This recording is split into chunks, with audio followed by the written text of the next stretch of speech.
వెళ్దాం వెనక.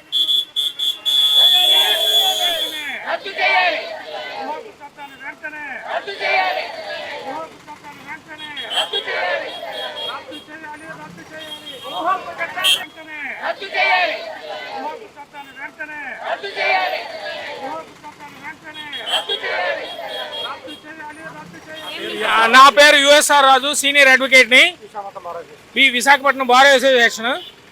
నేను మా అడ్వకేట్స్ అందరి తరఫున నేను మనవి చేసేది ఏంటంటే, ఈ దేశంలో పౌరుల తాలూకా భూముల హక్కులు కాపాడేది సివిల్ కోర్టులు.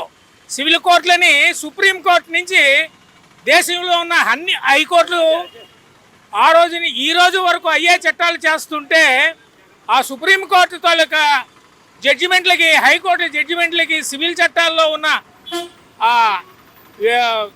చాలా విషయాల్ని పరిగణించకుండా యాక్ట్ 23 ఆఫ్ 2023 అనే ఒక చట్టం, టైటిలింగ్స్ యాక్ట్ అని ఒకటి తీసుకొచ్చారు ఏపీ గవర్నమెంట్. అది ఏ విధంగా కూడా ప్రజలకి ఉపకారం కాకుండా అపకారం చేసేటట్టే ఉంది. ఆ యాక్ట్ని కానీ తీసుకుంటే సివిల్ కోర్టు తాలూకా పరిధి నుంచి బయటికి తీసేస్తుంటూ ఆ చట్టంలో చెప్పారు కాబట్టి అది రాజ్యాంగం ప్రకారం చెల్లదు. ఆ చల్లని చట్టాన్ని ప్రజల నెత్తి మీద రుద్దడం ఎంతవరకు భావ్యం కాదు. ఈ చట్టాలని ఎటువంటి పరిస్థితుల్లోని ఈ పర్టికులర్గా act 23 of 2020, act 27 of 2023 of AP act, it should be condemned. Act 23 of 2020, act 27 of 2023 is to be condemned.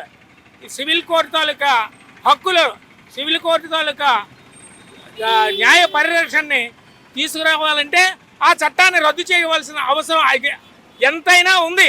ఆ చట్టం ఉన్నంత వరకు ప్రజల తాలూకా భూములు, బిల్డింగ్స్, అన్ని స్థిరాస్తుల తాలూకా ఈ వ్యవహారాన్ని అంతా ఎగ్జిక్యూటివ్కి చేతుల్లో పెట్టి జ్యుడిషియరీ నుంచి బయటికి తీస్తే మన హక్కుల్ని కాపాడేవాడు ఎవడూ లేడు.